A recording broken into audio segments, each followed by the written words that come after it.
Бисмилля рахман рахим. Продолжаем мы с вами наш разговор. Тариху ташри, основы истории исламского законодательства. И мы с вами хотим понять,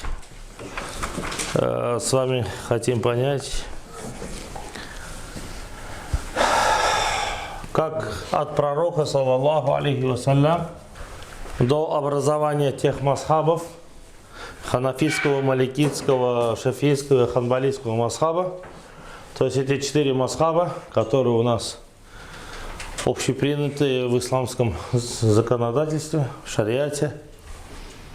И вот этот период, это приблизительно 150-200 лет, 150-200 лет, вот этот период образования школ, образования разных мнений. И мы с вами должны понять, если мы говорим, что мы ученые или последователи ханафитского масхаба, то как между Абу Ханифой и пророком, как это все произошло, что ислам как сохранился и через какие люди это все передавалось, и что за этот период, что повлияло, что мы имеем с вами несколько масхабов в исламе. Чтобы это нам понять, мы с вами разобрали период пророка, саллаллаху алейхи вассалям, и сказали, что во времена его сподвижников Ибн Масуд, один из великих сподвижников, Ибн Масуд, образовал школу Раи, Мадрасатур Раи, школа мышления, школа мышления и мысли. Медина, это произошло в Куфе. Ну, это мы с вами более-менее что-то про это все с вами знаем. С вами сегодня у нас 9 или 10 урок, да? Медина, город Медина. И, иншаллах, это взаимосвязано между собой, конечно, и Мекка. Мекка сразу, иншаллах, мы будем разбирать Ибн Аббас, радиаллаху анхума. Абдуллах ибн Аббас. Абдуллах ибн Аббас. Это мекканская школа. В Медине сказали, что после смерти пророка, саллаллаху алейхи вассалям, осталось около 10 тысяч сподвижников, ну или в Бакее похоронено около 10 тысяч сподвижников. И Мадраса Медина как архив данных или же, так скажем, база данных, где многие изменения не происходили. Те посуды, которые закят давали пророку, саллаллаху алейхи вассалям, теми кувшинами или теми мерилами, весами, которые были при пророке, саллаллаху алейхи вассалям, их дети, их внуки этими весами же, этими же ведрами жили той же посудой, жили как это было при пророке, саллаллаху алейхи вассалям. И остальные такие, так скажем, философские или же другие жизненные факторы не трогали Медину. Не трогали Медину. И это так сложилось, что Медина,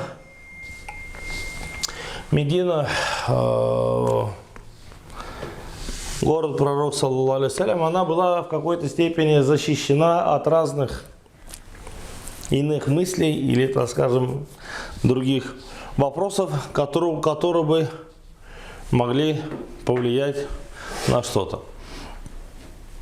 И в Медине мы сказали, что Медина — это школа хадиса,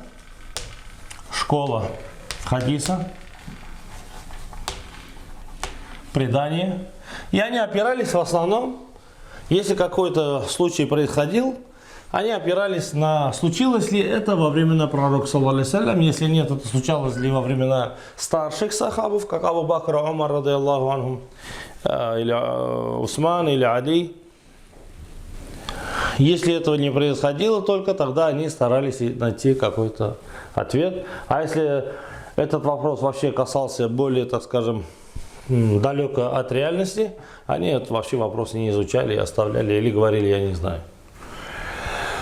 Эту школу, это направление Ибн Умар, Абдуллах ибн Умар ибн Хаттаб образовал, направил эту сахабов, да? Абдуллах ибн Умар и Зайд ибн Сабит. Зайд ибн Сабит, которые стояли во главе этой школы. Зайд ибн Сабит. Зайд ибн Сабит.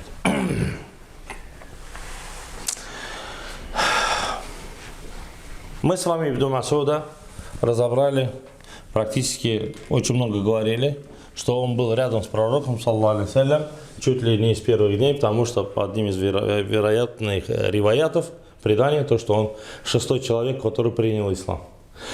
И он находился рядом с пророком, саллаллаху алейхи ва саллям, умирает в 32 году по хиджре, да, и оставляет, Умар ибн Хаттаб его отправляет в Куфу. В 17 году уже Куфа считается официальным городом, хотя в 12 году по хиджре Саад ибн Аби Ваккас как военный гарнизон сначала считался, а потом уже в 17 году его Куфу стали признавать городом, который обосновал, или, так скажем, политически Умар ибн Хаттаб сделал этот город официальным городом.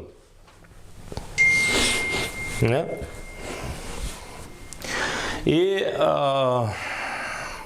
Абдуллах ибн Масуда мы с вами, это Мадраса Тура, школа мнения, с вами разобрали. Медина, школа хадиса. Зайд ибн Сабит был более знатный, более знающий.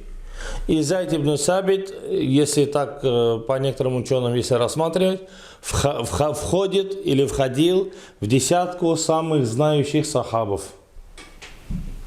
Как Абу Бакр, Умар ибн Хаттаб, как Ибн Масуд, как Али ибн Аби Талиб, как Муаз ибн Джабаль, так же, как и Зайд ибн Сабит.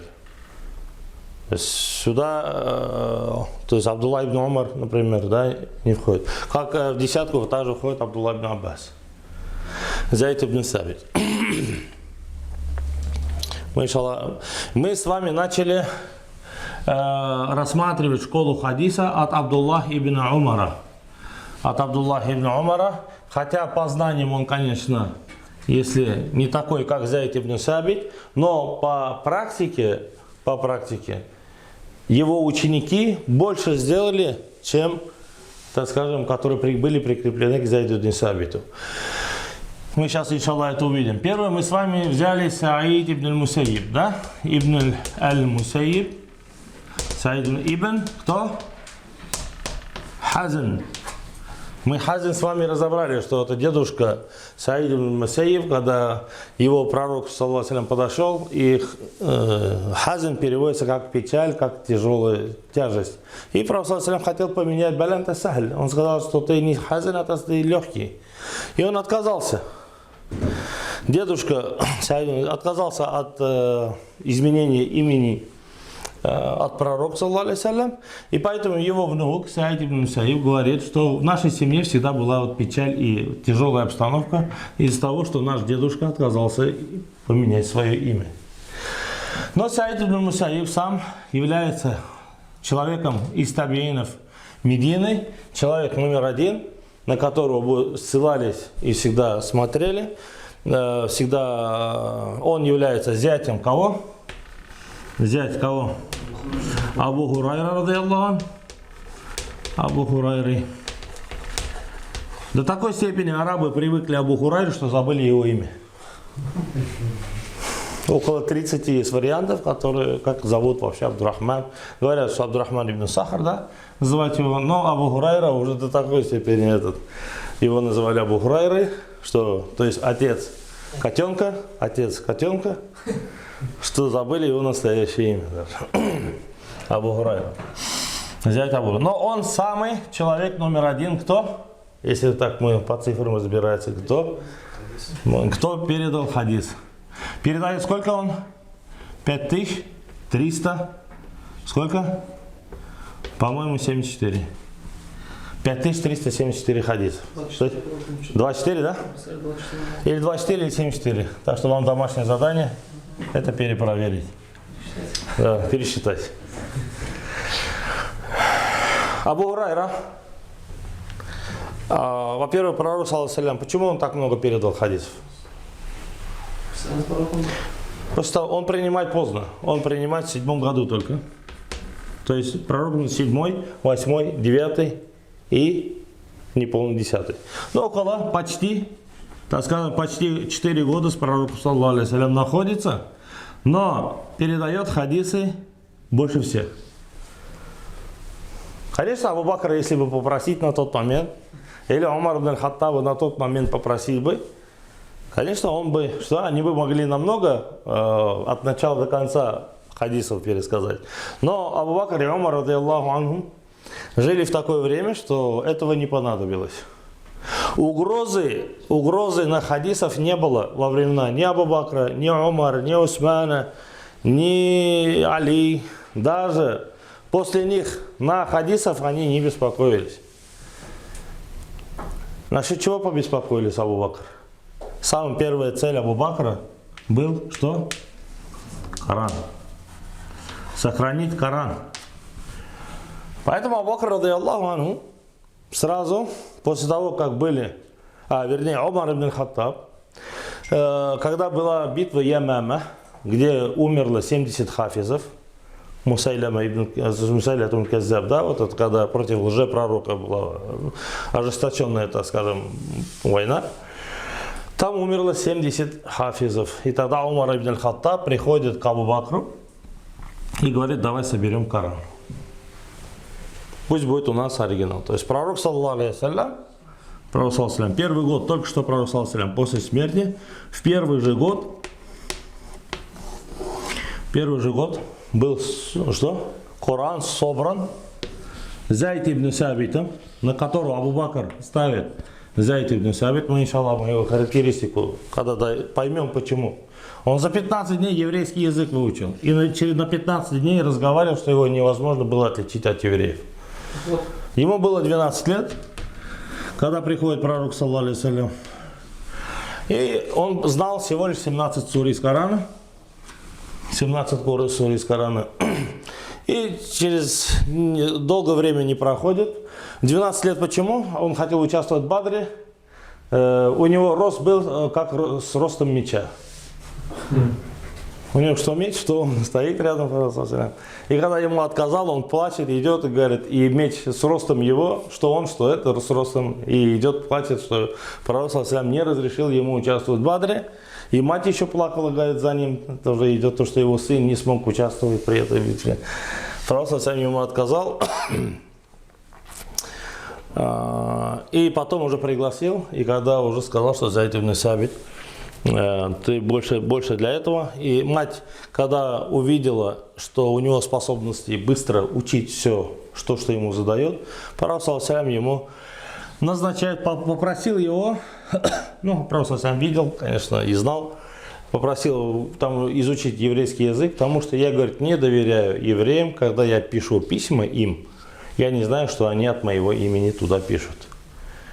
И тогда он за 15 дней, он разговаривал через 15 дней так же, что невозможно было его отличить от еврейских мальчиков. 15 дней. И тогда уже по пророку его ибрания, ассирийский язык, чтобы он выучил, и он выучил ассирийский еще язык. Этот язык утерянный. Утерянный, так Иса алейхиссалям разговаривал, еще старые евреи. Он выучил ассирийский язык за 17 дней.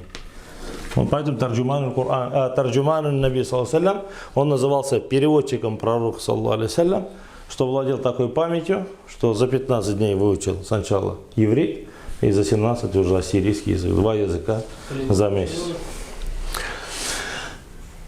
И Абу Бакр, радийаллаху анху, Коран поэтому поручает, почему Зайд ибн Сабит, потому что Зайд ибн Сабит последнее сидение называется. Последнее чтение Корана, где 2 раза пророк, саллаллаху алейхи ва саллям, прочитал перед смертью уже в Рамадане 2 раза прочитал Коран Джибрилю алейхиссалям. То есть каждый год пророк, саллаллаху алейхи вассалям, сдавал экзамен Джибрилю. Каждый Рамазан Джибриль приходил, и пророк саллаллаху алейхи ему читал Коран. Каждый год. Но в год смерти, перед смертью, в тот год, когда пророк саллаллаху алейхи умер, он прочитал Коран 2 раза уже за месяц. И вот это сидение, называется Арда Ахира, да? Вот это сидение, пророк, рядом с ним, в обоих же чтениях, рядом с ним сидел Зайд ибн Сабит. То есть последний вариант чтения, какой Коран должен быть от начала до конца, и 2 раза был прочитан одинаково, то есть в таком виде, который мы с вами знаем Коран, там сидел один, а он был писарь, да, то есть как секретарь пророка, саллаллаху алейхи вассалям, записывал от него. И последнее сидение он сидел, и поэтому Абу Бакр, радийаллаху анху, говорит, что мы все знаем Коран, то есть если только Ямама умерло 70 хафизов, то понятно, очень много было хафизов, знающих наизусть Коран. Но Зайд ибн Сабит из-за того, что сидел на последнем сидении, в год смерти пророка, саллаллаху алейхи в Рамазане, 2 раза прослушал, как пророк, саллаллаху алейхи, сдавал экзамен Джибрилю, и Абу Бакр его поставил самым главным. Не только он был, и там и Убай ибн Кааб был, и другие сахабы были. Но самый старший из этой комиссии, это не один человек собрал, там все сахабы. Если что-то, если бы некоторые востоковеды говорят, что могли обмануть, нет, там никто не сможет обмануть, потому что еще только буквально, там вчера пророк, саллаллаху алейхи вассалям, умер, сахабы все прекрасно знали, тоже Абдуллах ибн Мас'уд и другие сахабы знали Коран наизусть, и очень много этих сахабов было, Аиша, радийаллаху анха. И они поручили основным председателем этой комиссии Зайд ибн Сабит. И он собрал Коран во время Абу Бакра, радийаллаху анху, от начала до конца, все 114 сур, которые мы привыкли видеть в Коране, это было сделано под руководительством Зайд ибн Сабита. Зайд ибн Сабита. И этот Коран, чем отличался? Вернее, не отличался. Этот Коран был от начала до конца собран, но собран он вот на разных костях, на разных камешках, на разных листах, от начала до конца, и с разными киратами, с разными разновидностями чтения. Все разные разновидности чтения Корана, которые были среди сахабов, которые они прекрасно знали. Этот Коран был собран Зайд ибн Сабит. Этот Коран находился, потом перешел, после смерти Абу Бакра, радийаллаху анху, перешел кому? Умар ибн аль-Хаттабу, это второму халифу. Умару переходит. После смерти Умара кому переходит этот Коран? Нет. Переходит его дочери Хафс, жене пророка, саллаллаху алейхи вассалям. То есть вот ради того, чтобы сохранить Коран, во всем есть мудрость. Во всем есть мудрость. То, что с одной стороны, как он и халифом был, он передает это дочери Хафсы. И этот Коран был у дочери Хафсы. И когда стал Усман, когда от Армении, из территории Армении, Азербайджана, из других пограничных регионов начали приходить, и также с Африки, приходить жалобы, то, что Коран уже начали там неправильно читать, или харакя не могут правильно читать. Кто? Мы. То есть иностранцы. Аджим. Не арабы. Арабы хорошо умели читать, они понимали, как это. Аджим, то есть персы, афганцы на этих сторонах, также с Африки, берберы, они все считаются, в то время считались они те, они не арабы. И они не могли правильно уже, начали допускать ошибки. И тогда Усман ибн Аффану написали письмо как раз из территории Армении и Азербайджана. Сейчас тоже непонятно, может это Карабах был, да? То есть буквально в том году это была Армения, сейчас Азербайджан. Поэтому считается из территории Армении и Азербайджана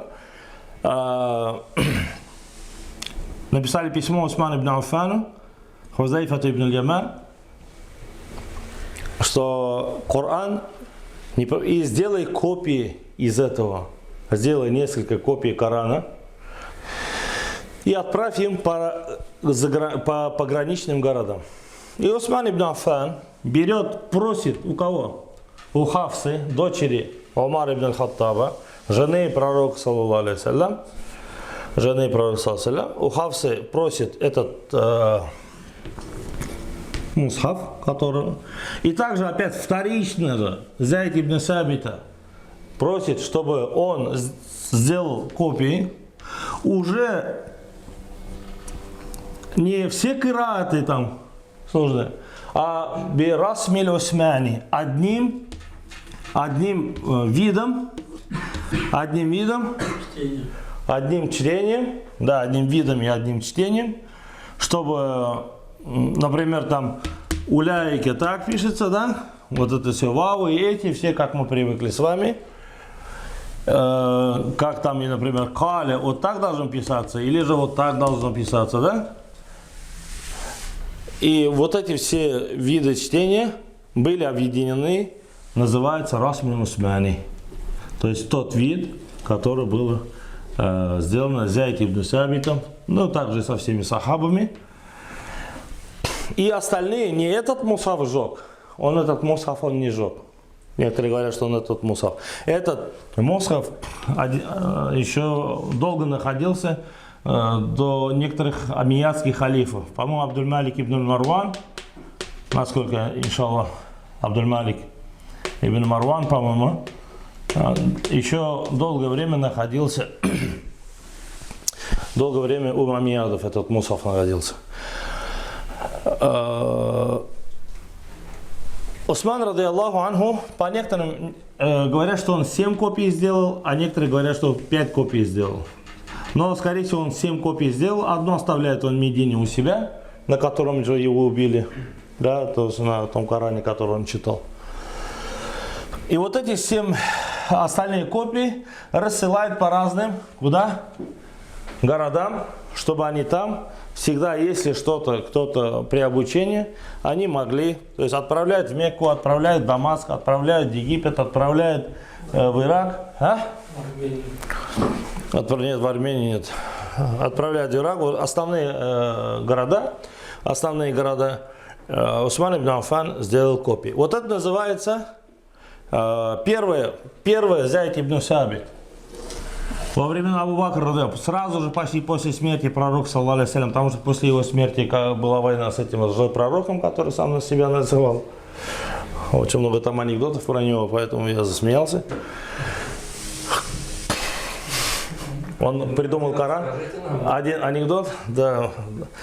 Я просто сейчас не могу. Он начал подражать Корану Мусайлима, и он начал придумывать свой Коран. Аль-фильм, аль-филь, вама адракем аль-филь, хуртумуху тавиль, вазайлюху касир. Слон, вы знаете, что такое слон? А что вам даст, что такое слон? Ну все знают, что ты спрашиваешь, да? Если в Коране говорится аль-кариа, арабы не знали, что такое. Аль-кариату маль-кариату вама адракем аль-кариа. Ударяющее. А что вам дает понятие ударяющее? Никто из вас не знает. И арабы также не знали. Это судный день. Яумуль кияма. То есть кариатуль баб, ударять, что? Стучать в дверь, стучать. А что такое стучать? Никто не может понять. Поэтому Аллах Субхану, когда спрашивает, стучится в дверь, то есть аль-кария, никто не знает, и поэтому Аллах Субхану потом объясняет, что это судный день. Да, или аль-хакату маль-хакату ва мадрака маль-хака, да? Никто не знал, арабы не знали. Поэтому здесь вопрос, когда Аллах Субхану, стучащийся в дверь, никто не знает, поэтому Аллах Субхану спрашивает, а вы знаете, что это такое? Это уместно спрашивать. А Мусайлима ибн Каззаб что говорит?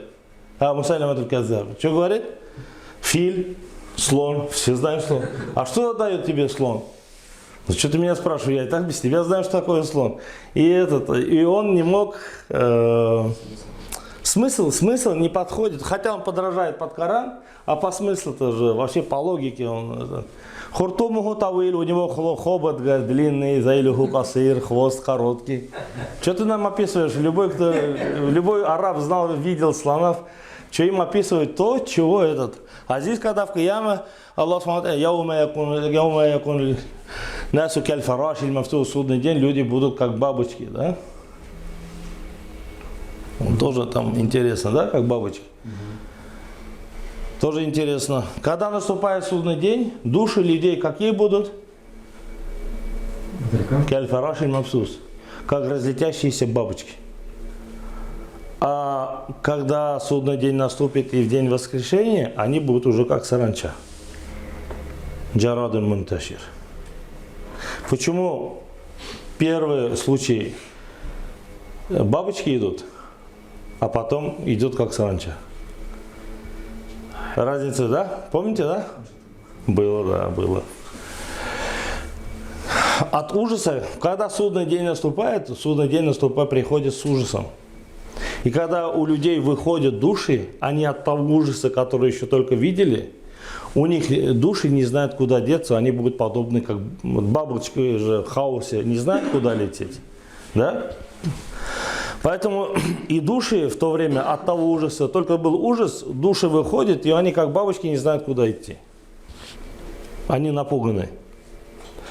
А когда идет воскрешение, когда уже души увидели барзах, когда уже тела уже их ждут, саранча как идет? Направленно, зная цель. То есть, знаешь, что там есть урожай, знаешь, там пшеница, и Джарадун Мунташир встает и целенаправленно уже идет к какому-то объекту. И когда у них уже души лежат на земле, тела лежат на земле, а душам говорят, что души должны выйти из рога и идти уже к своим телам, подобно саранче, которая идет уже по адресату. Понятно? Что поэтому Аллах Субхану Тааля, когда говорит, Джарадун Мунташир применяет подобно саранче, когда они направляются к своим телам, они подобны саранче. То есть душ-то очень много, а подобно они уже целенаправленно, зная адресат, идут. А когда уже от ужаса судного дня, это уже подобные бабочки. Вот это поэтому здесь уместно спрашивать, это как бы и логика, и не то, что логика, здесь уже глубокий смысл, да, чего понимаете? Кария, поэтому здесь уместно спрашивать. И также он, Мусайлима Каззаб, начал подражать Корану и очень вкусно описывал пищу, как в Коране, да. Поэтому даже после него ученые сказали, что если Коран был неспособен говорить пророк саллаллаху алейхи ва саллям к ему сердцу, то Мусайлима, его свой Коран был неспослан его желудку. То есть Зайд ибн Сабит, собрав Коран первый во время Абу Бакра ради Аллаху анху от начала до конца, второй раз также он был, его попросил Усман ибн Аффан сделать 7 копий и разослать, и эти копии существуют по сей день. Да? Из этих копий, по-моему, осталось каких? 4 штуки. Наши дни? Наши дни, а? Наши дни? Да. Но от этих копий сделаны были еще копии. Одна точно из них в Стамбуле, в Медине, в Ташкенте. А в Ташкенте мы наши советские взяли и сделали копию в Питере, оставили свою копию. По-моему, в Московской мечети сейчас она находится. То есть от этой копии сделаны были другие копии. Но сами оригиналы, их сохранились 4. А сам оригинал есть? Оригинала? Самый первый. А вот этот, он первый оригинал, который был, надписи всех сахабов были там эти, они были собраны на камнях, на этих, не на листочках, а на камнях или на костях. Это во времена аммийских халифов он был утерян. Некоторые говорят, что специально был уничтожен халифом, чтобы потом люди через некоторое время не смогли, как бы, здесь же он на нескольких кираатах был написан. И разброс, не так 7 копий во времена Усмана. Некоторые говорят, что Абдуль-Малик ибн Марван сам уничтожил, чтобы потом не было после этого разночтения или что-то, или какие-то там. Он не был по порядку, как упорядочен, как был сделан уже во времена Усмана, радиаллаху анху. Мы чуть-чуть с вами опять отошли, да? Отвлеклись на Зайд ибн Сабит. Почему? Потому что он вообще в мединской школе в мединской школе можно сказать, что он человек номер один по отношению к теории, по отношению к знаниям. Пророк ﷺ сам его подтвердил, что это человек номер один в чем? Айльм аль-фараид. В наследственном праве. Как делить наследство? Это был человек из сахабов, это Зайд ибн Сабит. Также его сын тоже самый будет. Самый одно из тяжелых, да. Айльм аль-фараид. Но со стороны практики, даже Абдуллах ибн Аббас, когда шли с Зайд ибн Сабитом, на коне был, то есть на верблюде был, извиняюсь, верхом был Зайд ибн Сабит, Абдуллах ибн Аббас держал за уздечку. И когда даже, вот так надо говорить, уважать наших ученых, Абдуллах ибн Аббас был намного моложе, но потом Зайд ибн Сабит спустился с верблюда и поцеловал руку Абдуллах ибн Аббас, сказал, что нам надо так уважать семью пророка, саллаллаху алейхи ва саллям.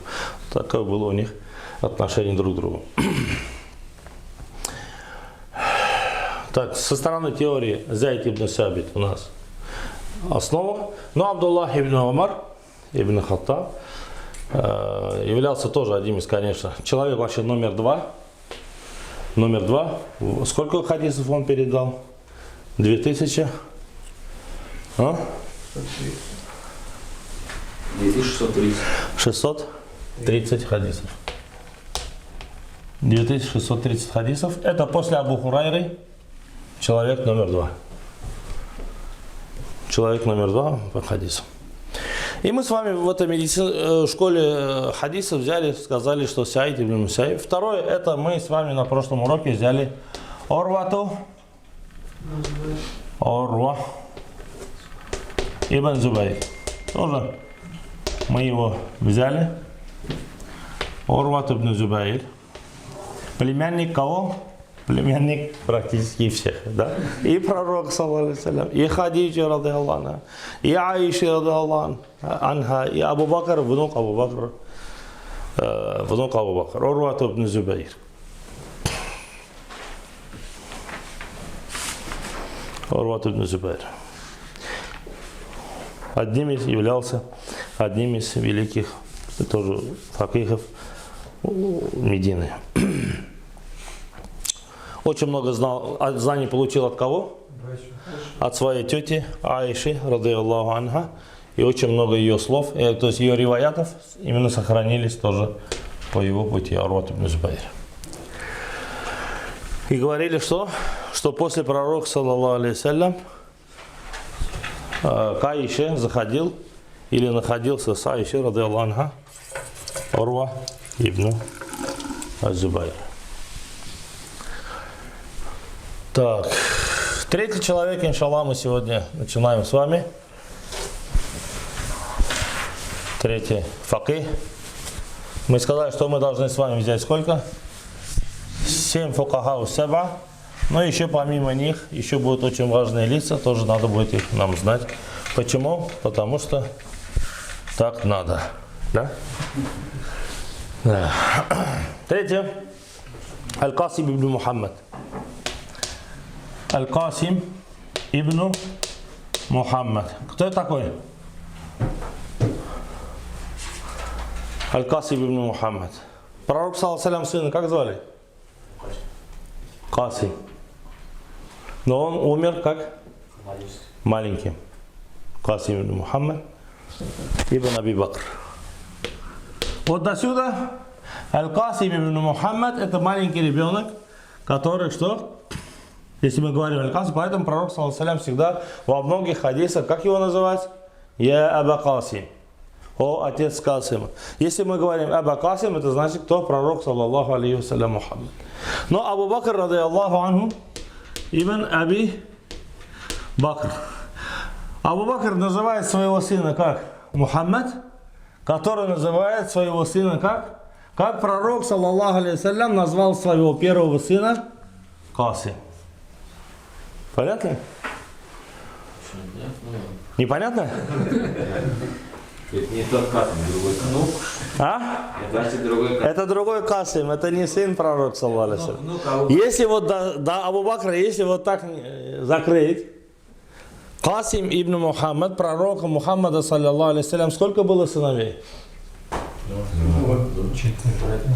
Сыновей. Трое. Два никак не может быть. Ибрахим, последний. Еще? Вот здесь кто? Вот здесь кто был? Или Абдулла, или Тахир. Абдулла или по-другому Тахир. Они все умерли в младенческом возрасте. Некоторые говорят, что это во время кормления грудью. Тахир и Касим. Ибрахим тоже. Просто Ибрахим от жены кто? Мария Киптия. А все остальные. И сколько? 4 дочери. Да. Кто это именно? Фатима это самая младшая. Фатима? Фатима? Нет. Зейнаб? Зейнаб? Умму Кульсум? Умму Кульсум и Рукайя. Рукайя, Умму Кульсум, Фатима. Касим был, поэтому пророк, саллаллаху алейхи ва саллям, даже он сам себя называл Абу Касим. Например, в хадисе «Мана такаханан», кто подойдет к колдуну и поверит в него, факат аса Аба Касим. Он согрешит перед Абу Касимом. То есть, или он предаст религию Абу Касима, предаст религию именно кого? Мухаммада, саллаллаху алейхи ва саллям. То есть, он предаст религию ислам, кто поверит колдуну, да? И также в других хадисах, да? Факат кафара бима унзиля аля Аби Касим. Он станет кафиром тому, кому был ниспослан Коран. То есть, кому был ниспослан, что было ниспослано к Абу Касиму. То есть, пророк саллаллаху алейхи ва саллям сам назывался всегда Абу Касим. И в хадисах есть очень много таких хадисов, где сам пророк саллаллаху алейхи ва саллям себя называется Абу Касим или Аба Касим. Но этот Касим, это ученый. Родился в 35 году по хиджре. То есть через 25 лет после смерти пророка, саллаллаху алейхи ва саллям, и умер в 107 году по хиджре. Мы еще, иншаллах, еще одну вещь к Касиму придем. Поэтому мы с вами должны запоминать Саид ибн Мусайиб, Урват ибн Зубайр, да? Касим ибн Мухаммад ибн Аби Бакр, сын Абу Бакра. Мухаммад от какой жены от Абу Бакра? А?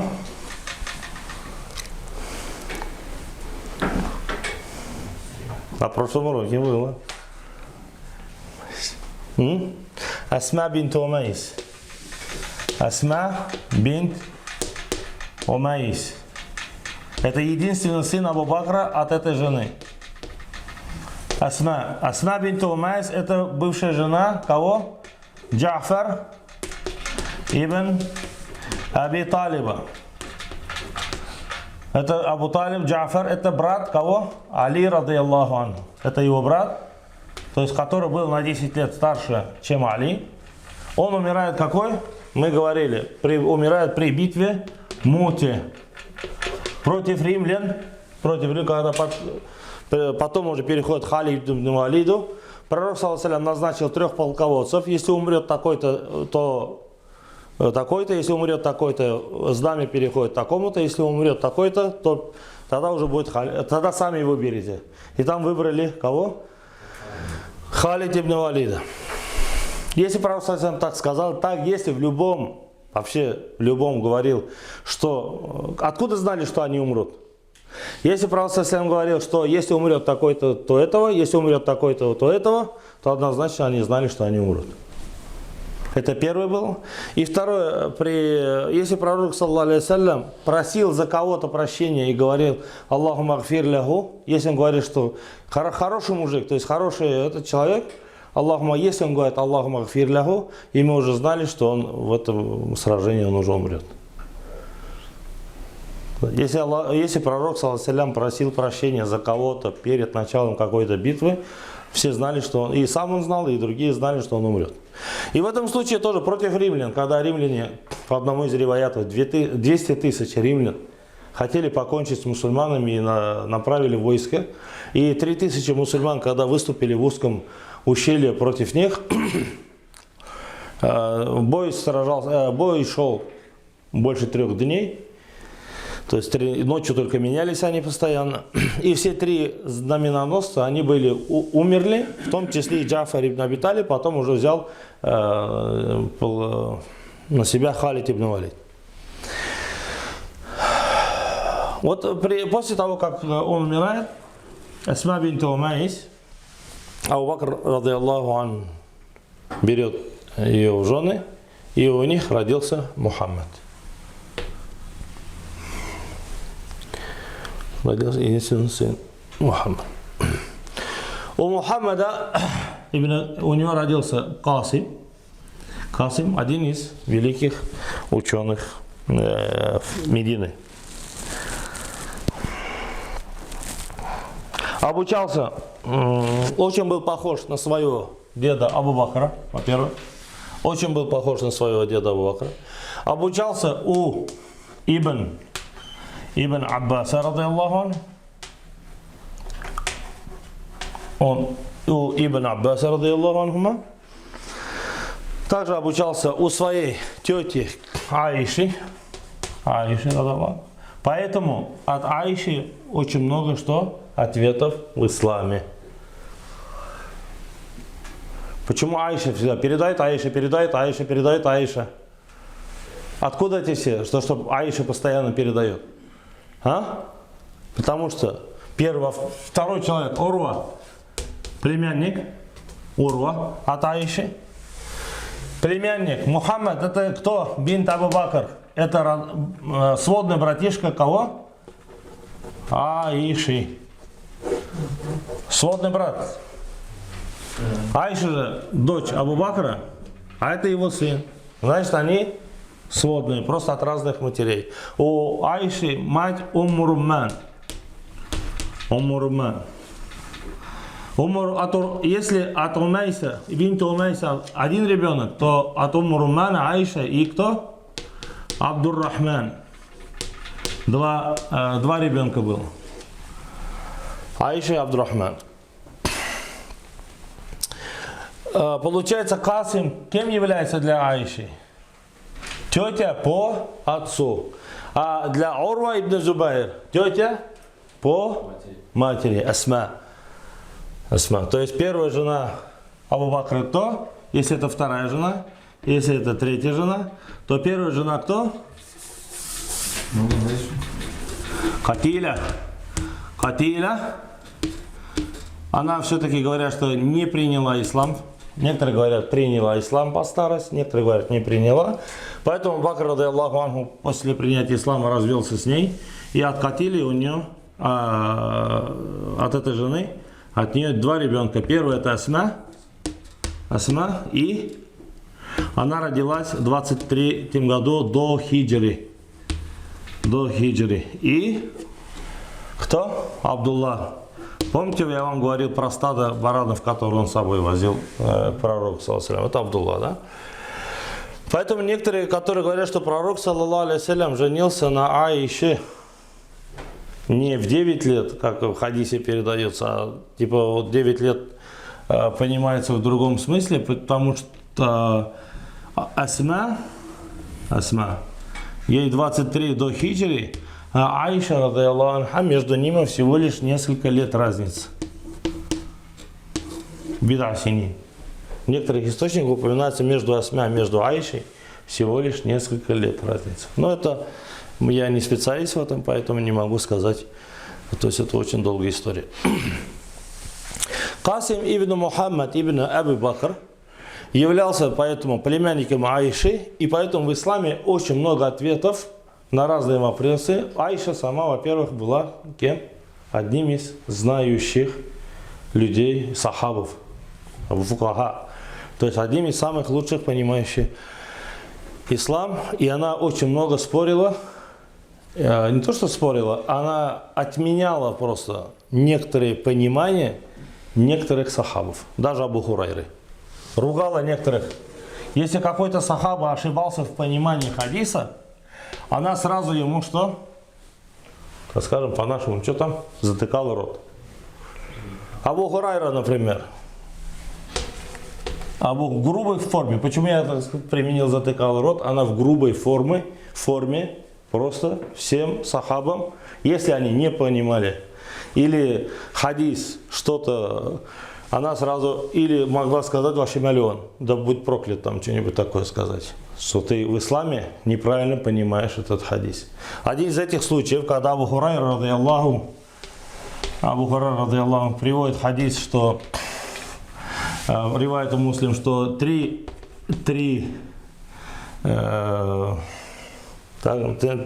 создания, да? Или три вещи, которые портят проходящий намаз. Это что? Собака. Осел и женщина. Да? Ну, от нервов уже это, да? От слова женщина, да, уже руки трясутся. И я так когда услышала, что Абу Хурайра неправильно понимает хадис, он говорит, пусть будут прокляты те, которые неправильно понимают хадис, и сравняли женщину наряду, и поставили женщину наряду со ослом и собакой. То есть в этом понимании она отвергала вот это понимание, то, что нельзя, говорит, вот так передавать в таком виде, как это было передано из этих. Ну, это только один из примеров, что Айша, радийаллаху, ее всегда прислушивались, и всегда, поэтому очень много ответов от нее. Касим ибн Мухаммад, поэтому приводит от Айши, радийаллаху. И также он является дедом Джафар ас-Садик. Одним из, от кого Абу Ханифа еще экзамен сдавал ему. Джафар ас-Садик. Когда коровятся всегда шииты, одним из великих ученых, на которого шииты опираются, хотя от его имени очень много все изменили. Джафар ас-Садик. Да? Это Умму Фарва, его дочка. Умму Фарва, дочка Касима, а ее сын Джафар ас-Садик. Джафар ас-Садик. От него передают очень много ученых. От него передают очень много ученых, как имам Шаби, который мы с вами, да, в куфийской школе говорили, да, который видел сколько сахабов? Видел 500 сахабов, да? Имам Шаби, Нафи, ну и другие ученые. Поэтому Касим ибн Мухаммад ибн Аби Бакр, мы должны его тоже знать наизусть.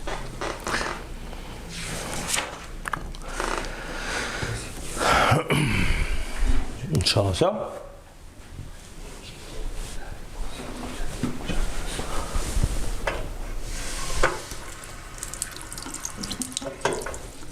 Джафар. Это дедушка Джафар ас-Садик, получается. Джафар ас-Садик, когда встретился с Абу Ханифой, и вопросы задал, что много кияса делает Абу Ханифа.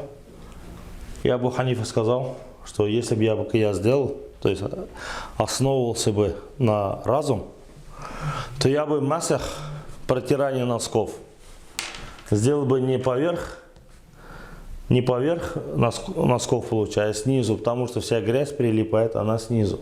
Поэтому логически надо протирать не сверху носков, а что? А подошву. Потому что вся грязь прилипает туда. Если бы я, говорит, основывался на разум, то я бы от мочеиспускания заставлял бы каждый раз гусель, от семяизвержения только тахарат. Потому что, говорит, моча намного грязнее, чем мужское семя. Да? И тогда, если бы я основывался на разум, то после месячных я бы женщине сказал, что уразу не надо возмещать, а надо возмещать что? намаз, потому что намаз важнее, чем ураза. Это был ответ тоже.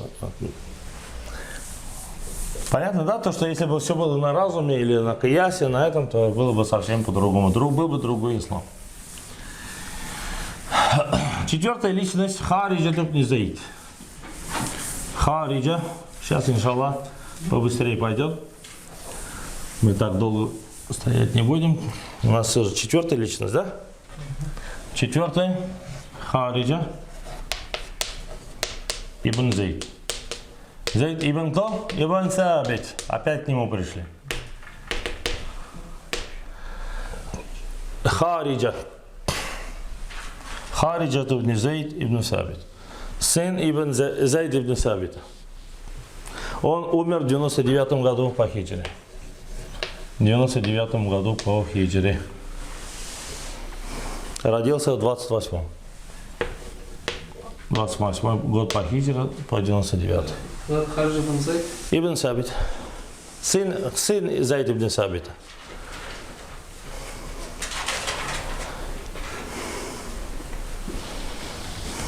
Заид ибн Сабит.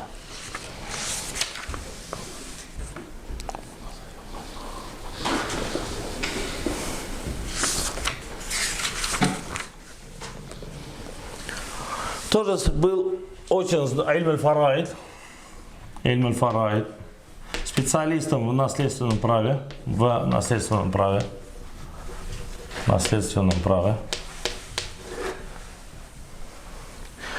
И после смерти своего отца, его отец умер, Заид ибн Сабит, если в 54 году умирает его отец, после смерти отца многие люди приходили и спрашивали именно его сына.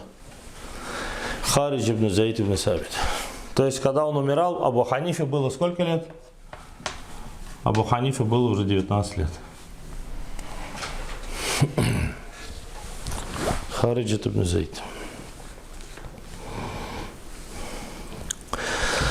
Также пятый человек,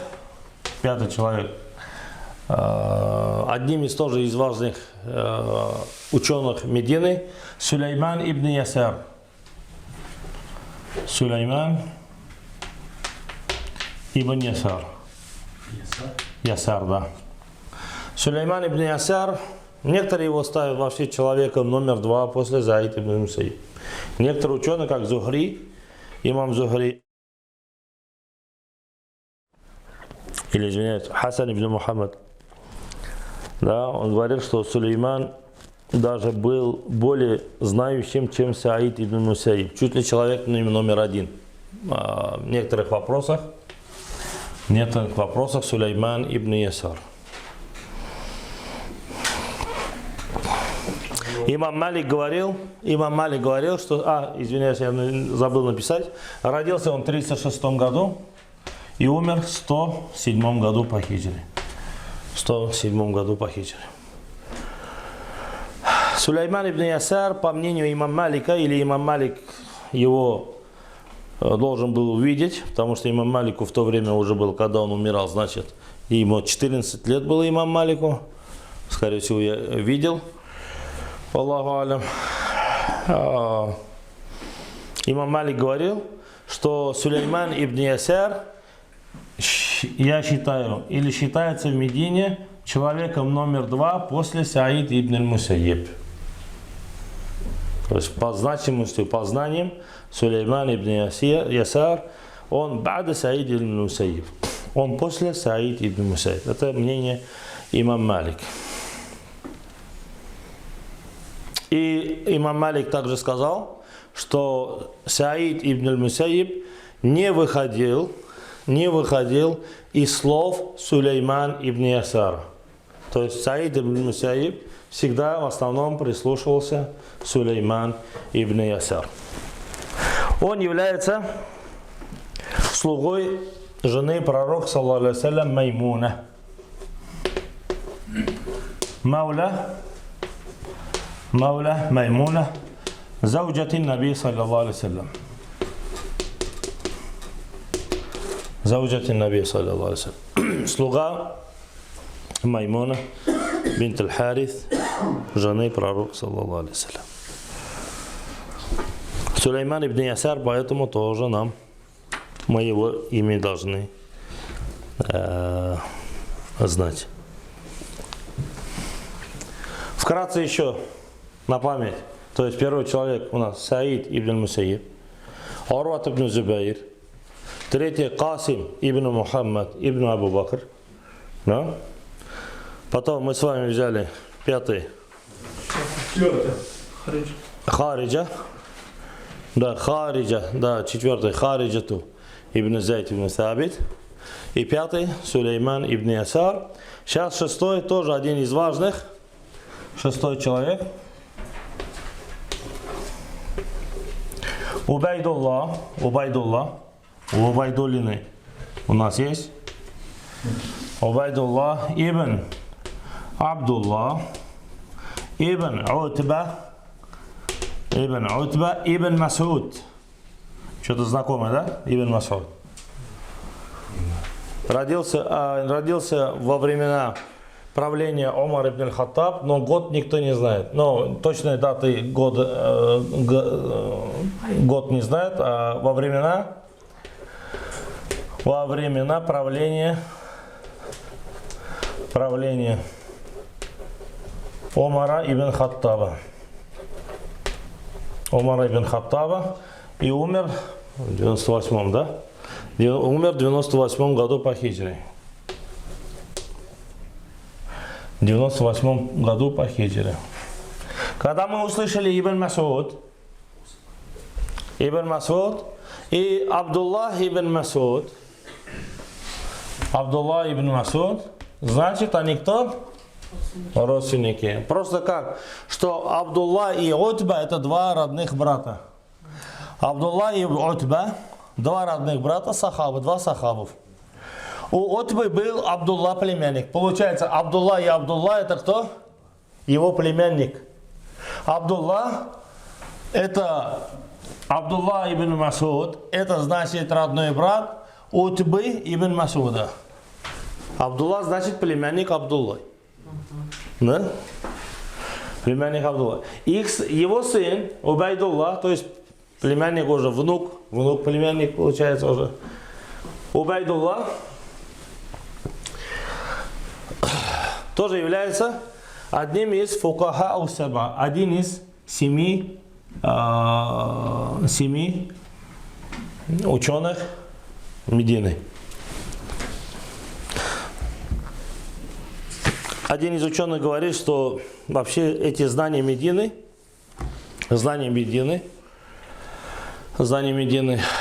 заканчиваются на 4. Это Саид ибн Мусайиб, Урват ибн Зубайр, Убайдуллах ибн Абдуллах ибн Утба и Абдуль-Малик ибн Марван, как я вам говорил уже, один из халифов.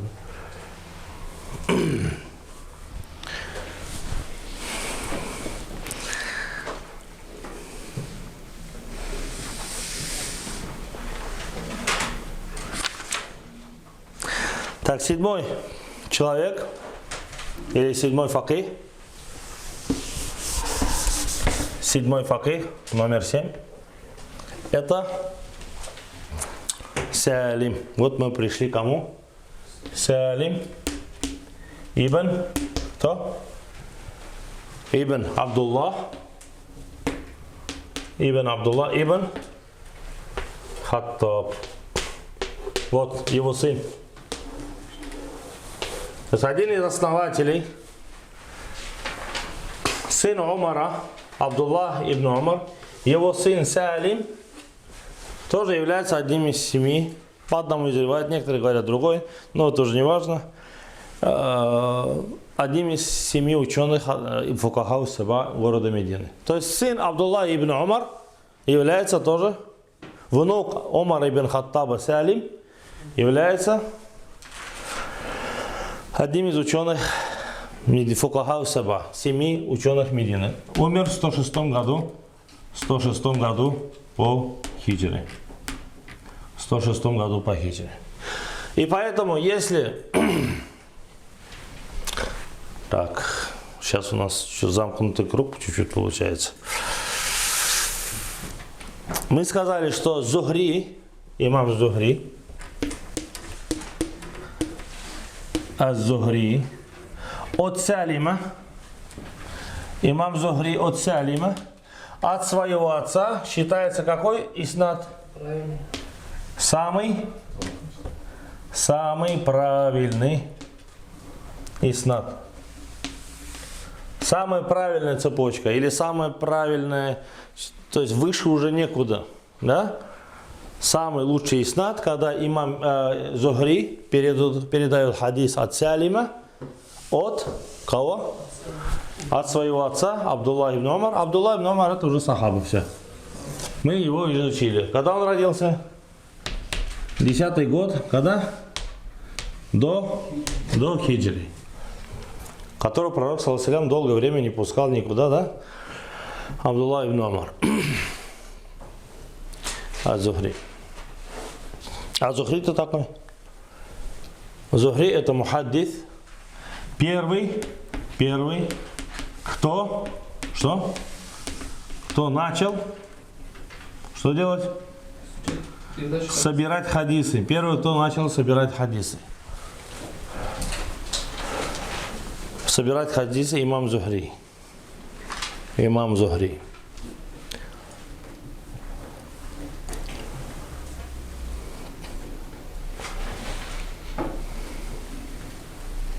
Угроза исчезновения хадисов когда почувствовали мусульмане?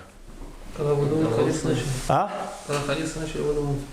Нет, там еще угрозы не было. Там угроза было искажение хадисов. Когда начали придумывать хадисы, то, что хадисы потеряются, мусульмане не переживали. Они просто... Угроза было искажение хадисов. Да, там были слабые хадисы, были ложные хадисы. Но они быстро их... Что? Как имам Зухри или другие мухаддисы, они быстро что делали? Исправляли.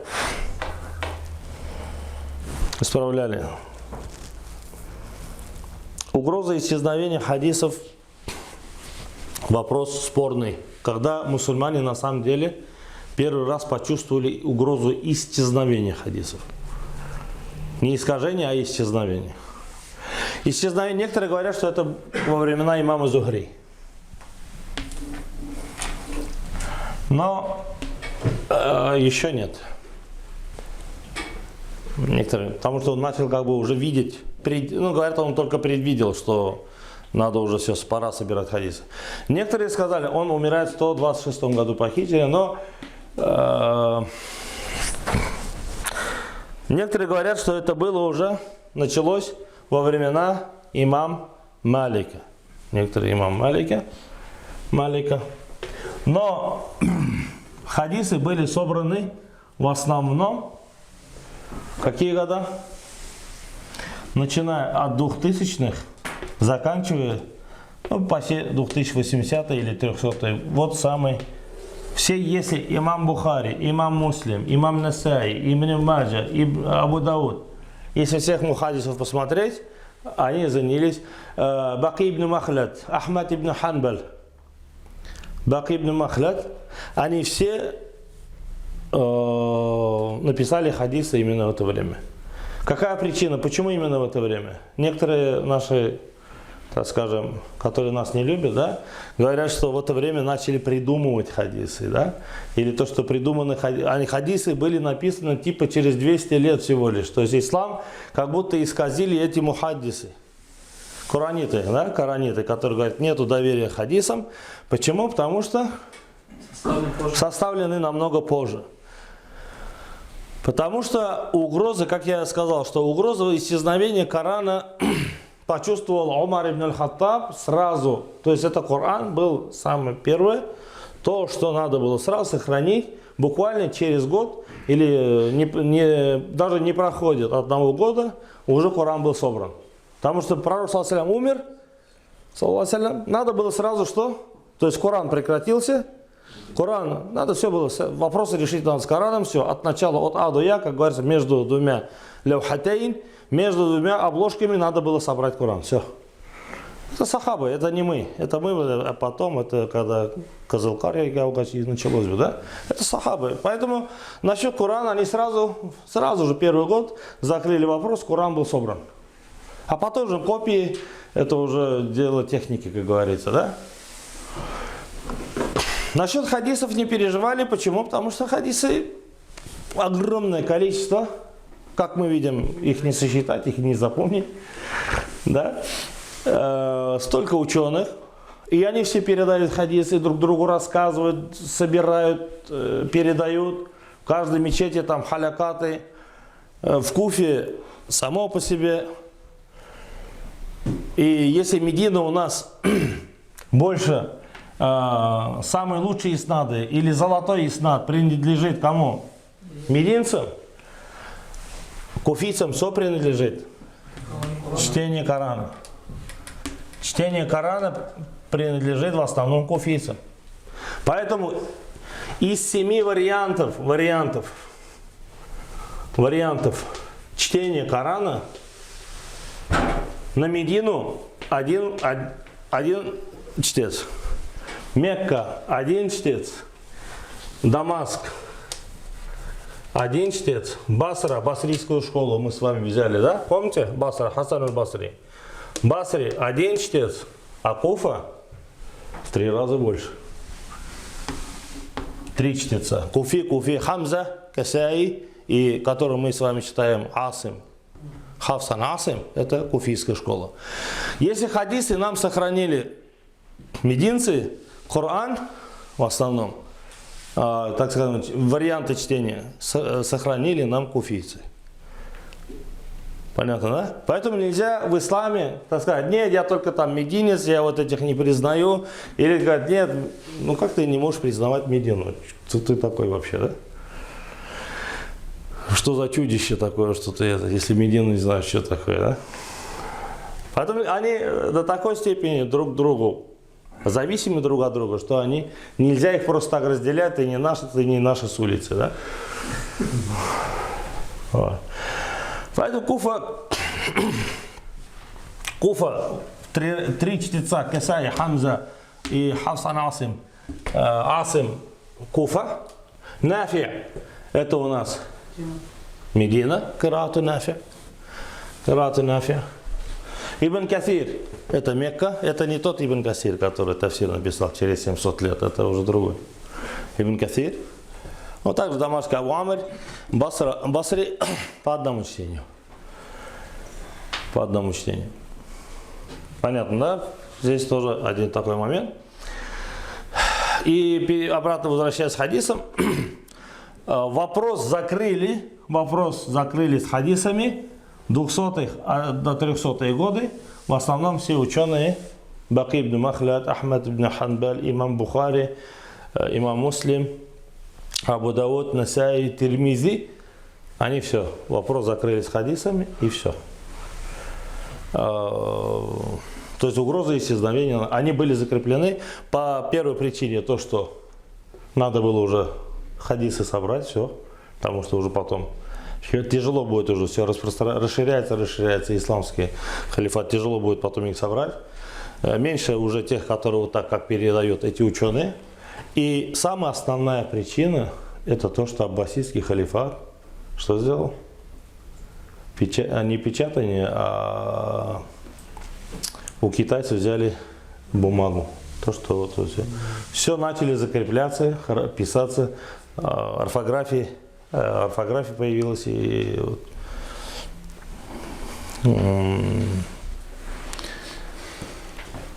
возможности, технические возможности все написать в книге. Аббасидский халифат, то есть очень развился все технологии, то что одним из причин, то что почему Хафсан Асим, почему по всему миру так распространен, потому что когда появились печатные машины, Османская империя, Османский халифат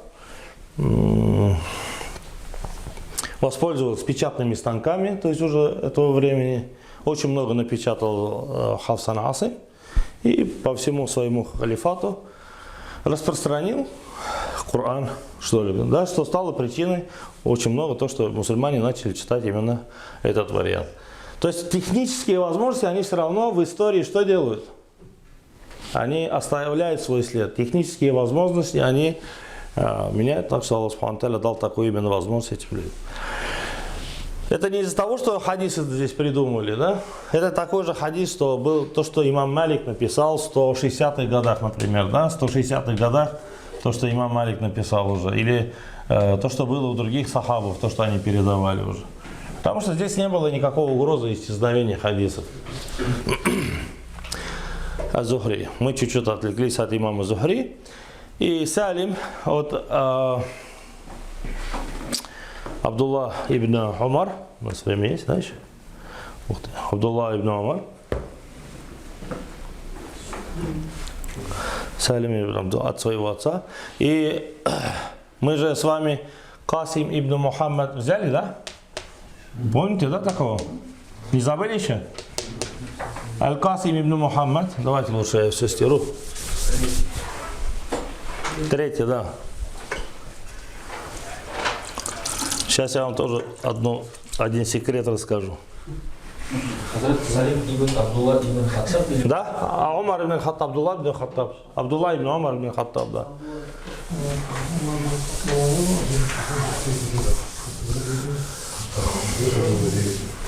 Салим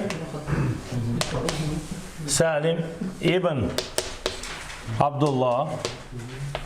Салим, сын Абдулла, ибн Омара ибн Хаттаба, да? Ибн Хаттаба. Также Касим, Касим, ибн Мухаммад, ибн кто? Абу Бакр. Также Али ибн Хусейн, Зейн аль-Абидин. Али ибн, также из великих ученых, Аль-Хусейн. Али ибн Хусейн, ибн Али. Они все двоюродные братья. Они все, это все три ученых, великих ученых. Али ибн Хусейн ибн Али, то есть внук Али, ради Аллаху. Касим, внук Али, внук Абу Бакра, внук Умара, они все двоюродные. Как так? Как так получилось? Когда во времена Умара ибн аль-Хаттаб захватили Персию, были три сестры,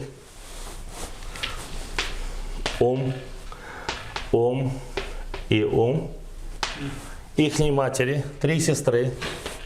Они были дочери шаха, персидского шаха. Персидского шаха. И когда они взяли Персидскую империю во времена Умара ибн аль-Хаттаба, на которой еще пророк саллаллаху алейхи ва саллям сказал Сурака ибн Малик, что ты оденешь что? Корону Персидской империи. Там были три сестры, дочери шаха, и под покровительством на этих дочерях женились. Кто? Абдулла ибн Умар, наш основатель мединский, Абдулла ибн Умар, Мухаммад сын Абу Бакра на другой, а на другой Хусейн, внук пророка, саллаллаху алейхи ва саллям. А? Жизнелер, да, бажалар. И тогда вот эти три сестры, машаллах, от дворца шаха, три сестры, нам подарили вот таких прекрасных трех ученых в исламе. Поэтому у них все матери персы.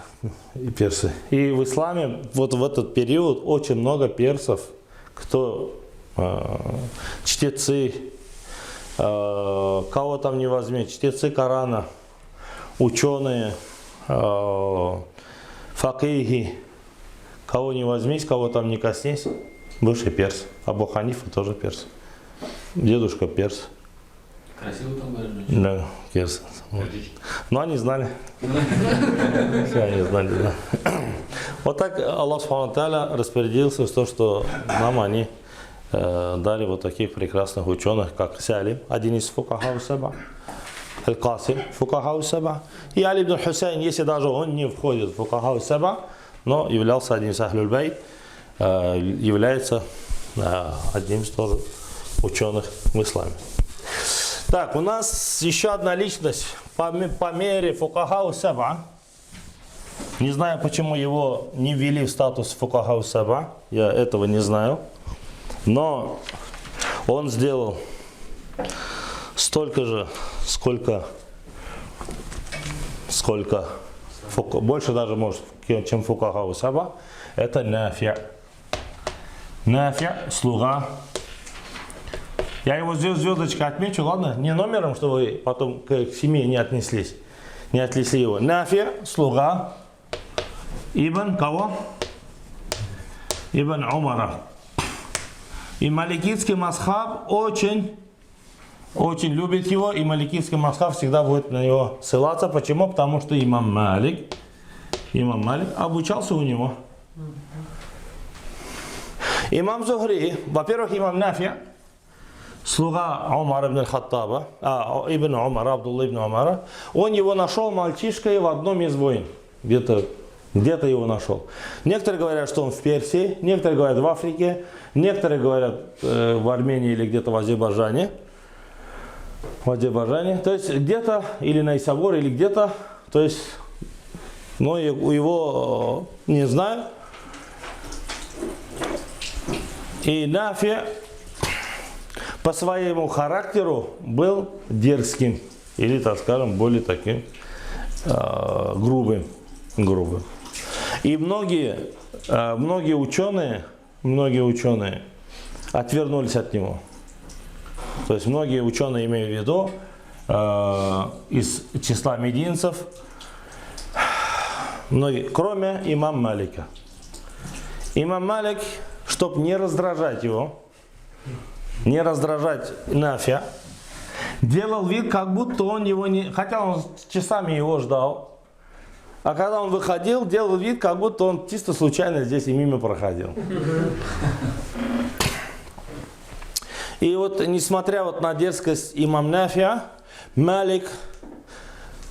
имам Малик смог найти к нему подход, но все-таки у имама Малика потом тоже, как мы знаем, да, из его уроков же там выкидывали. Что-то он перенял у него. Он перенял от Ибн Умара, да? Ибн Умар, радиаллаху анхума. Ибн Умар. А Ибн Умар, мы сами знаем, что у него тоже была склонность к чему? Что мы сказали? Склонность к строгости и жесткой позиции ислама. Потому что отец Умар ибн Хаттаб тоже он не церемонился. Да? О, пророк, дай мне, отрублю ему голову, да? Что-то много болтает, давай я ему что-нибудь отрублю, да? Он же, ой, Адиль, я Мухаммад, он же сказал, вот, один сказал, вот, Мухаммад, давай будь справедлив, Умар Хаттаб, давай ему. Потому что Умар сам не церемонился. Его сын Ибн Умар тоже самое, более был в позиции жесткости, или сложности, жесткой позиции. Ну и слуга его, тоже от него же набрался, так скажем, это, что многие ученые. Даже имам Зухри, который обучался, брал у Нафи' знания, потом шел к его сыну Салиму, узнавал, правильно ли вот этот слуга говорит твоего отца, правильно ли говорит эти хадисы. Перепроверял. Салим говорит, конечно да. Он же не может, конечно да. И он передает имам Зухри от Салима. Говорит, Салим от Салима, от своего отца. Он не передавал нафиговские знания, не передавал от Нафи, хотя узнавал у него, но передавал от его сына, потому что сын-то авторитетнее, чем слуга, правильно? И тогда Нафи, когда об этом услышал, говорит, защитите меня от этого Зухри, говорит. От меня берет, все от меня, говорит, качает. А сам говорит, потом говорит, что я слышал от Салима, то есть он Салим, его сына он уточнял. Он не просто так ссылался, да? А потом говорит, что Салим мне рассказал так-то, так-то, так-то. Избавьте меня от него, говорит, это Нафи, потом тоже. То есть Нафи такой был слуга Ибн Умар, ради Аллаху. Умер он в 117 году по хиджре. А имам Малик родился, если в 93-м или 94-м. 93-й год чем значим? Что очень много человек умерло. Нет, 94-й, да. А 93-й? Умер Анас Ибн Малик, да? Поэтому Малик, говорят, что родился, когда Анас Ибн Малик умер, родился в год. А некоторые говорят, что он родился в год ученых, да, когда очень много умерло, в 94-м. Но, как Абдуллах Хазрат Саматов нас учил, так легче считать. Почему? Я вам сейчас арифметику, так запоминается быстро. Абу Ханифа родился в 80-м, а умер в 150-м. 80 плюс 14 равно 94 на 179, да? Это Малик. Малик. Здесь родился 150-й имам Шафии. 150 плюс 14 равно 164, это родился Ахмад ибн Ханбаль. Ахмад ибн Ханбаль.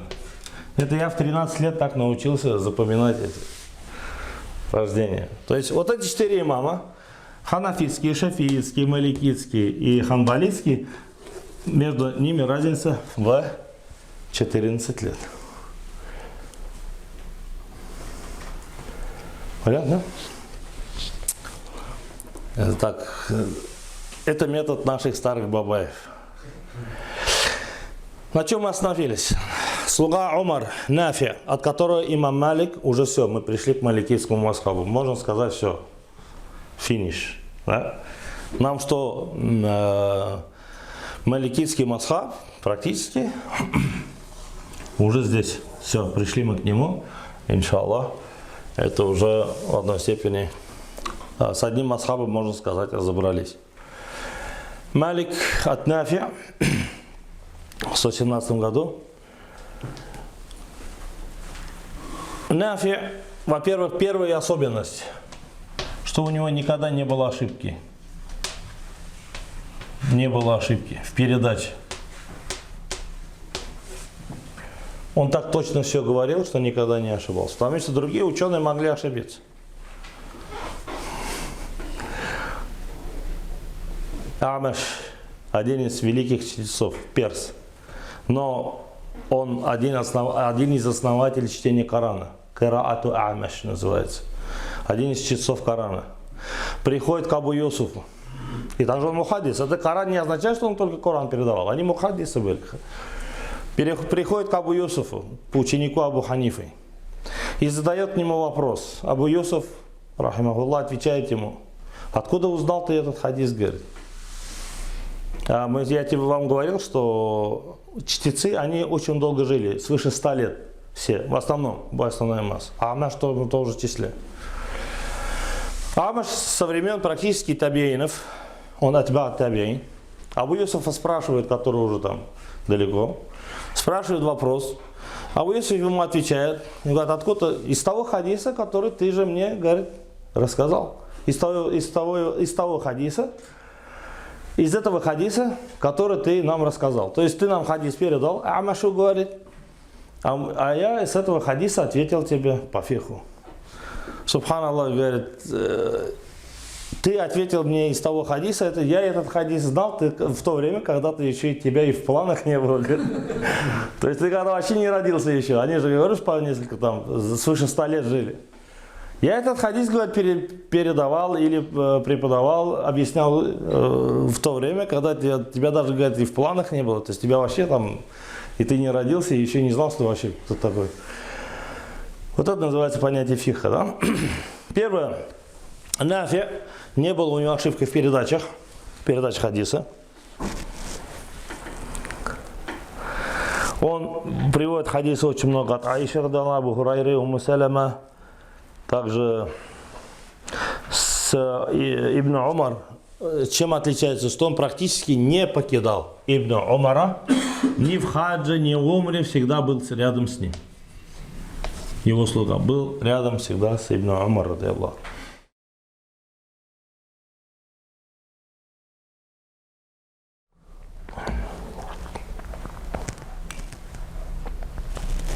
Поэтому имам Малик сказал: мне достаточно нафиа в понимании ислама. То есть, если бы я только увидел нафиа, якфини нафи, а не ибн Умар, достаточно мне было, чтобы понять ваше или в исламе нафиа от ибн Умар. Остальное, то есть, вот это для него было уже достаточным знанием. И мы сказали, что это что? Какая цепочка? Вот это. Это золотая цепочка. Это золотая цепочка. А Зухри от Салима, от Ибн Умар, да? Это самое правильное. Да. Мы тоже будем с вами.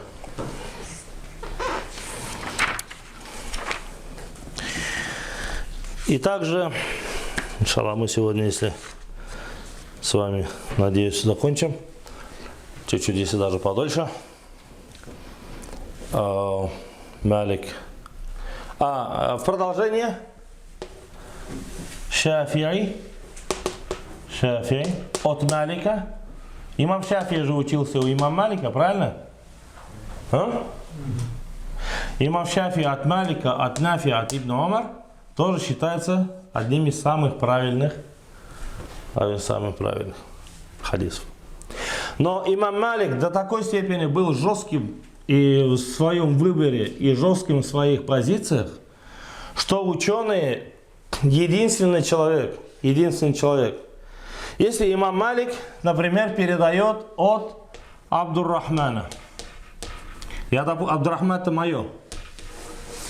Абдуррахман. Но никто не знает, кто такой Абдуррахман. Или знают, но не знают, какой он. Можно ли ему доверять, нельзя ли ему доверять. Но не знаем, кто он такой вообще. Есть, но не знаем, какой он, хороший, добрый или вообще непонятно кто. Имам Малик единственный человек из числа всех мухаддисов, которому другие ученые говорят так: если имам Малик передает от Абдуррахмана, значит этот хороший человек. Это право далось только... Это не просто так дается из-за того, что он имам Малик, да? А из-за того, что имам Малик был до такой степени тоже жесткий в своих позициях или жестком выборе, что просто так он бы не передал хадис от этого человека. И только из-за него дается право, что имам Малик, если передает от этого, ему статус дается, значит, хороший. Если другой уже передает от него, он говорит: имам Малик от него передал, значит, этот хадис хороший. Потому что имам Малик передал. Хотя вот этого, если он никто не знает. Другие мухаддисы, хоть Ахмад ибн Ханбаль, хоть Бухари, хоть Муслим, хоть какой бы передатчик от кого-то бы передал, то обязательно этого человека изучать. Если его не знают, не изучают, или он неизвестен, все, хадис или же там мункар, или даиф, или слабый, или придуманный, или что, все, этот хадис уничтожен. Только это право дается Малику из-за того, что из-за его, так скажем, высокого такого положения. И в Муатта, его в книге Муатта есть 3 хадиса, подобные таким. 3 хадиса, подобные этому случаю, который я вам рассказал. Но эти 3 хадиса также принимаются. Есть и другие хадисы, но Ибн Абдуль-Бар, такой великий маликийский ученый, нашел доказательства всем, то, что имам Малик от них передает, они все правильные. Кроме 3 хадисов. Но это уже знание хадисов. Я хочу сказать, что раньше не обращали внимания. То есть имам Малик передает, значит он хороший. Но Ибн Абдуль-Бар потом уже через другие источники, через другие пути все-таки доказал все хадисы имам Малик, если он передает от таких людей, у него все хадисы сахих. А почему имам Малик живет рядом с ними? Ему что? Проблем не стоит. Если этот уже, здесь сахаба и здесь только один человек, проблема в одном человеке только, да, потому что здесь сахаба, здесь уже, так скажем, период сахабов, а здесь вот этот только период надо разобрать, период табиинов и все. А здесь уже что? Имам Малик.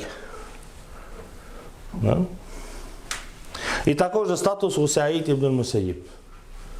Саид ибн Мусайиб, но человек, который номер один с вами разобрали. Если, говорит, Саид ибн Мусайиб передает уже от пророка и не называет имени сахабов, то от него сахих хадис. Что не дает Хасан аль-Басри? Хасан аль-Басри такого права не давали. А Саид ибн Мусайиб, если он говорит, я от пророка каля Расулуллах. Саид ибн Мусайиб, когда родился? В 15 году по хиджре, через 5 лет после смерти пророка, саллаллаху алейхи, пока он вырос, плюс 15. То есть 20 лет прошло после смерти пророка, саллаллаху алейхи, да? Ну, грубо говоря, даже если 15 лет взять, да? 25 лет после смерти. Если он сказал, скаля Расулуллах, говорит пророк, саллаллаху алейхи, понятно, что он не мог услышать. 20 лет уже прошло, правильно? То все равно статус Саид ибн Мусайиб считается, что это хадис сахих. Что это хадис? Мурсаляту Саид ибн Мусайиб сихах. Все. У него, если он говорит от пророка, значит у него уже сахих. То есть некоторым ученым из-за их, так скажем, жесткой позиции или из-за точности знаний, что они ни в чем практически не было никакой ошибки, им давался такой статус, значит они не могли что-то в чем-то ошибиться. Это мы можем там сразу даты перепутать, еще что-нибудь, да? И последнее на сегодня из этого мадраса. Какие годы? 80 плюс 14, 94. Нет, а умер? 179. Имам Малик. 179.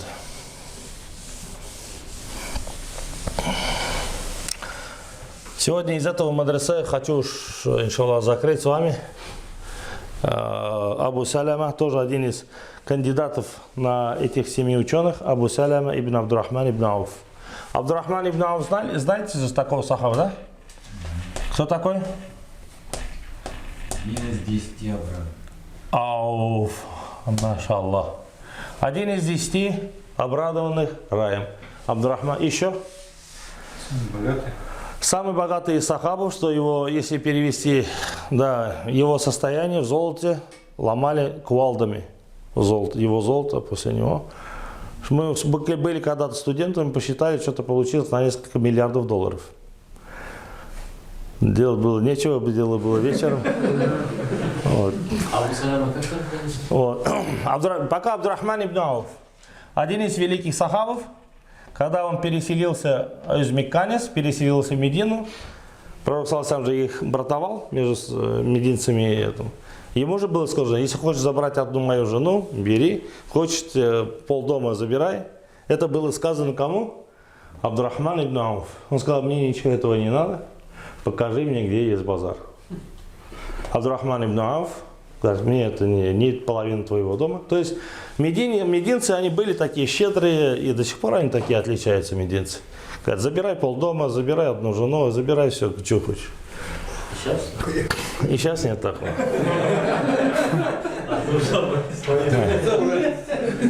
Это мекканцам только у них был так. Пророк саллаллаху. И Абдурахман ибн Ауф, это такая история, но, конечно, в деле такого не было, это на словах. Абдурахман ибн Ауф сказал, мне ничего от этого не надо, покажи мне базар. И через год, практически не прошло и года, молочкой торговали только евреи. Молочная продукция была только у евреев. И через год он практически полностью забрал этот рынок в себе.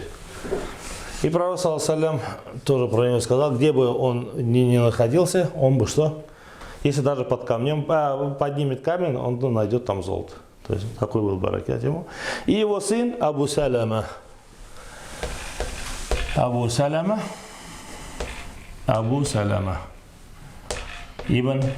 Его сын тоже один. Некоторые говорят, что Салим 7, некоторые говорят, что 7 вот так поставим. 7 на 2. А это 7, 1.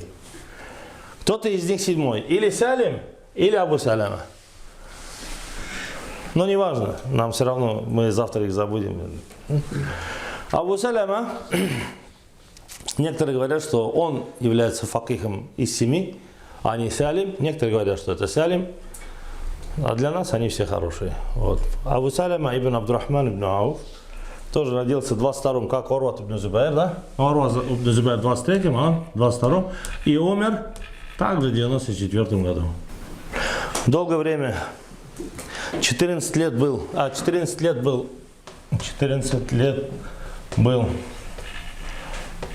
кем? Судьей Медины. Судьей Медины. Абу Салам, когда Абу Саляма, да. 14 лет, да. 14 лет находился на должности. Находился 14 лет на должности судьи города Медины. Кстати, про Шурейха еще одну историю услышал. Шурейх аль-Кади, да? Когда Умар ибн Хаттаб его поставил в Куфе, он в Куфе сказал, что Умар ибн Хаттаб сам захотел, чтобы его судили с одним его соседом. И Умар ибн Хаттаб говорит: где будем судиться? Говорит: давай дома. Нет, говорит, дома не пойдет, Шурейх сказал. У тебя, как я могу тебя судить, тебя в твоем доме, говорит. Это уже все. Что там будет? Это, интерес? Привзятость. Вот. Интерес будет? Заинтересованность. Нет, у тебя, как я могу тебя, значит, ты уже заинтересован, это заинтересованность будет. Тебя дома не могу. Давай, говорит, тогда у тебя дома. Умар ибн Хаттаб ему говорит. А когда, говорит, Давуду алейхиссалям, когда ангелы пришли, он испугался. Если ты у меня будешь, я уже буду бояться, говорит. Правильно? И он все надо доказать. Когда Давуду алейхиссалям пришли два ангела, да? И что он сделал? Он испугался, что правитель Дауд алейхиссалям, и вдруг ни с того у него там уже зашли, охрана стоит, а ангелы уже внутри, то есть они же в облике людей пришли. Поэтому, если Дауд алейхиссалям испугался, я тоже буду делать. Поэтому, говорят, когда в Куфу, если ты меня отправишь судьей, он говорит, я тебя судью отправлю. Поэтому, говорит, в Куфе построй мне отдельный дом для судопроизводства. И вот так появилось, что суды начали проходить в исламском государстве. После этого отдельно было назначено здание для суда. Вот так появилось уже отдельное здание для суда. Вот. Это опять-таки Шурай. Это к слову.